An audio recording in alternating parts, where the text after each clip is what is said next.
Assalamualaikum warahmatullahi wabarakatuh. Salam dan bahagia. Saya Rangga Pratama Wahyudiarta, calon guru penggerak angkatan 6 dari SMA Negeri 1 Menganti. Pada kesempatan kali ini saya akan mendemonstrasikan tentang modul 2.3, yaitu supervisi akademik menggunakan metode Tirta.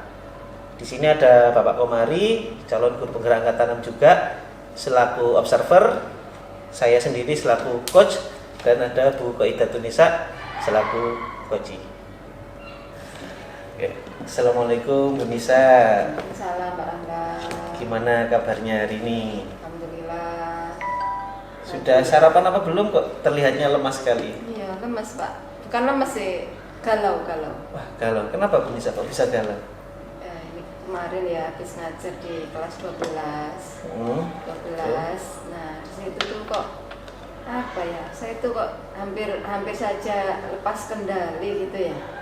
Karena saya ngasih tugas, terus sudah saya berikan kesempatan, malah anak-anak itu kok sepertinya enak-enakan gitu, leha-leha gitu ya. Nah, hanya ada beberapa anak saja yang mengerjakan. Hanya beberapa saja. Ya, hanya dari beberapa satu saja. kelas. Iya, terutama yang laki-laki tidak mengerjakan sama sekali. Karena akhirnya ya, gimana gitu, agak emosi. Saya panggil ketua kelasnya, saya tanya kok kenapa seperti ini. Ya itu seperti itu. Berarti apa itu? Permasalahan di kelas berarti ya?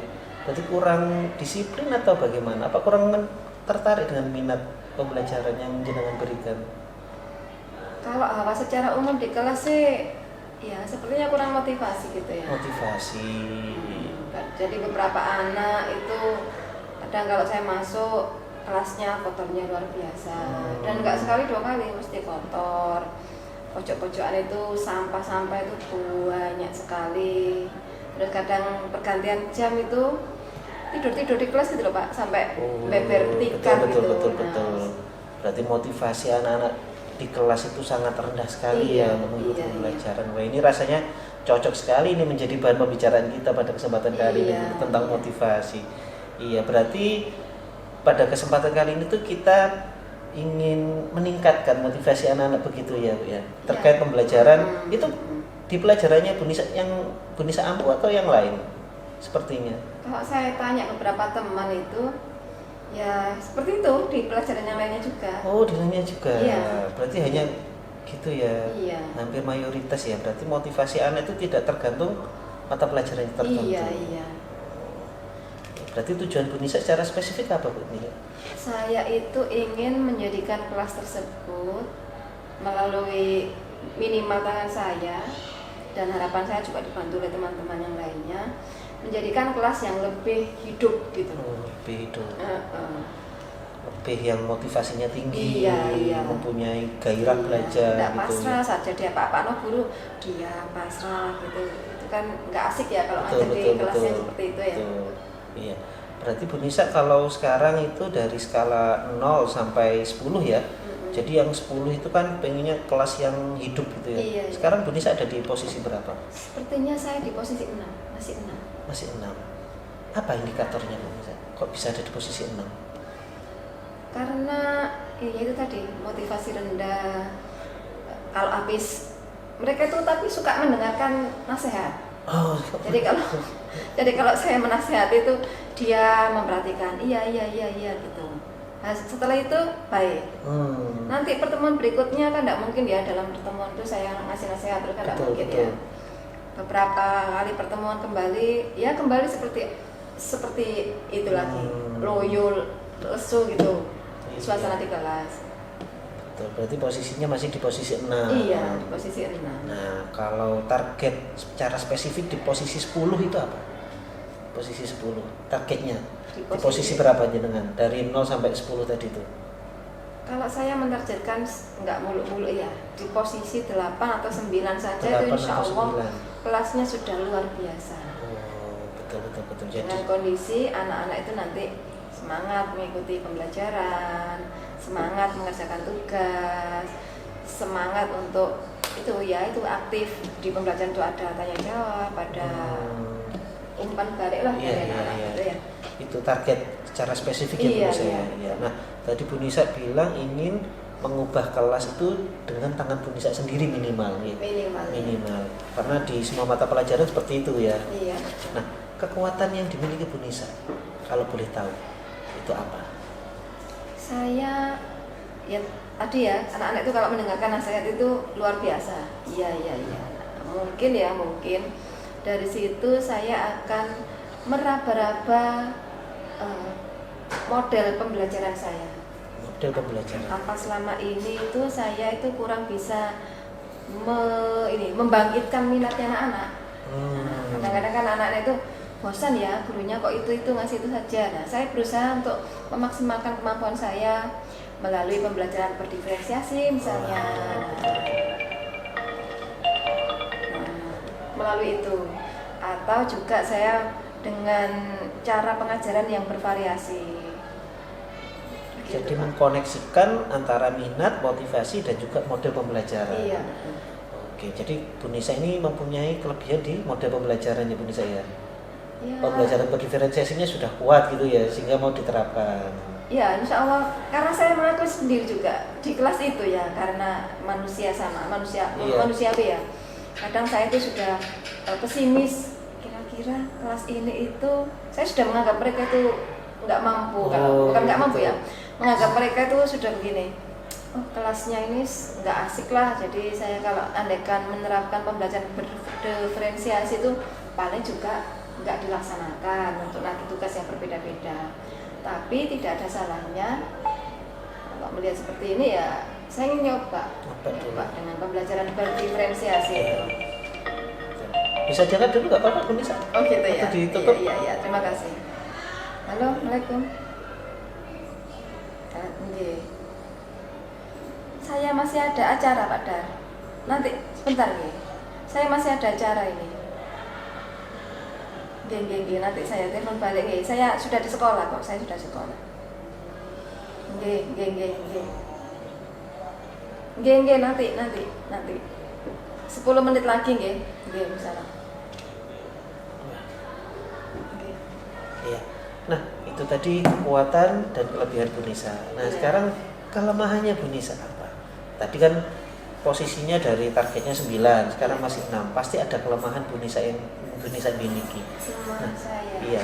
Bisa diidentifikasi tidak? Mungkin ya tadi sudah menganggap anak itu tidak mampu. Oh, Padahal sudah ada asumsi terlebih dahulu. Punya prasangka negatif. Yang pertama betul. itu. Kelemahan saya yang kedua itu mungkin saya kurang konsisten dalam menerapkan pembelajaran berdiferensiasi tadi. Itu. Oke.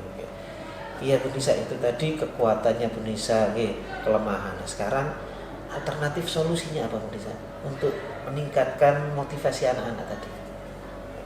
Alternatif solusi. Merubah pola pikir mereka. Membangkitkan motivasi dari dalam diri mereka tanpa harus dipaksa. Nah, itu alternatif saya selain dengan pembelajaran diferensiasi tadi ya. Jadi membangkitkan motivasi intrinsik bahwa orang sukses itu perlu dengan berbagai proses. Nah, proses-proses tersebut diantaranya adalah mampu bekerja sama dengan orang lain ketika di kelas, mampu bekerja sama dengan bapak ibu guru, membangkitkan seperti itu yang akan saya laksanakan. Oke. Hambatannya pasti ada hambatannya, karena di sekolah itu kan tidak seperti instansi yang lain ya, kita sangat dinamis sekali karena berhubungan dengan manusia. Nah, hambatannya apa kira-kira Bu Nisa? Nah, saya rasa hambatannya itu karena waktu ya. Jadi karena kita itu kan bukan guru kelas, saya juga bukan wali kelas di kelas itu.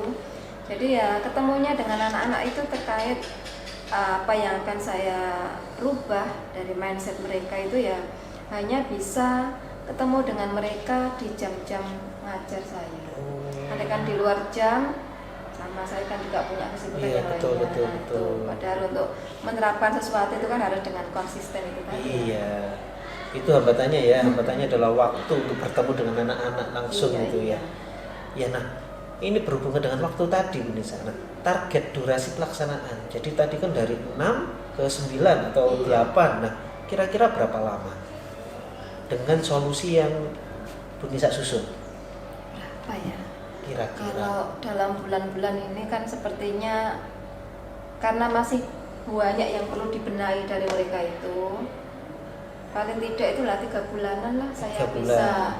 Kalau saya konsisten dan komit dengan apa yang akan saya laksanakan, insya Allah 3 bulanan itu akan tercapai kondisi perubahan sikapnya anak. Oh, betul-betul 3 bulan itu berarti kalau sekarang akhir semester genap, berarti nanti di pertengahan semester ganjil paling tidak harus ada perubahan. Insya Allah begitu sebelum mereka ujian akhir sekolah ya. Oh iya. Insya Allah mereka akan berubah.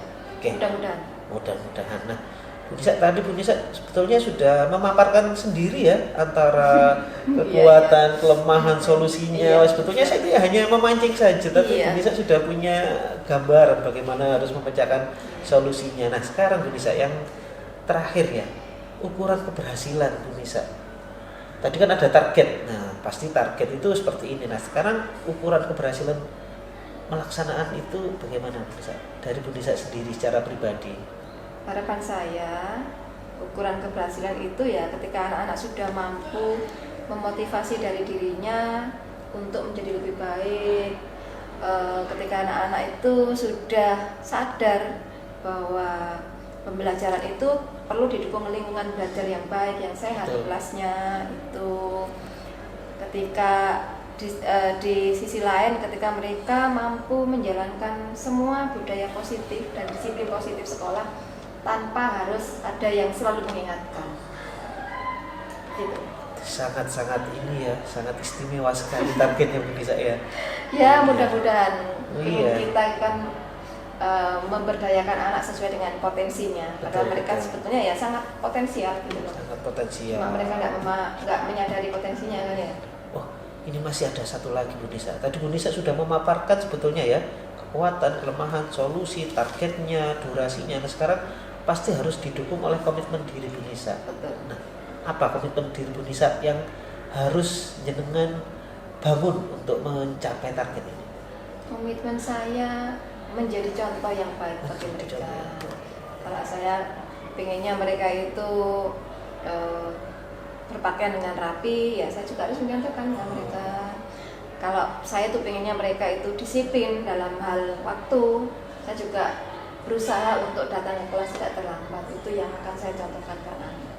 Sangat-sangat inspiratif sekali ternyata Bu Nisa ini. Saya yang malah mendapatkan banyak sekali feedback Bu Nisa. Wah, gitu ya? iya. Ya, sama-sama kita kan. Kalau saya nggak curhat seperti ini kan kadang buntu itu kan nggak nemu ide-ide ya. Iya, jadi kita saling bersinergi ya untuk memecahkan masalah masing-masing. Oke, Bu Nisa, karena waktu sudah ini ya menunjukkan pukul 7.30, jadi kita ada kegiatan yang lain. Saya kira perbincangan kita bisa kita akhiri Bu Nisa. Iya, terima kasih banyak Pak Rangga ya. Wah, iya. Ya. Sebetulnya solusinya juga dari Bu Nisa sendiri sebetulnya. Iya. Wah, bagus sekali. Oke, sekian dari saya Bu Nisa. Assalamualaikum warahmatullahi wabarakatuh. Waalaikumsalam warahmatullahi wabarakatuh. Demikian demonstrasi konseptual kami tentang supervisi akademik menggunakan metode Tirta. Semoga bermanfaat. Assalamualaikum warahmatullahi wabarakatuh. Salam dan bahagia.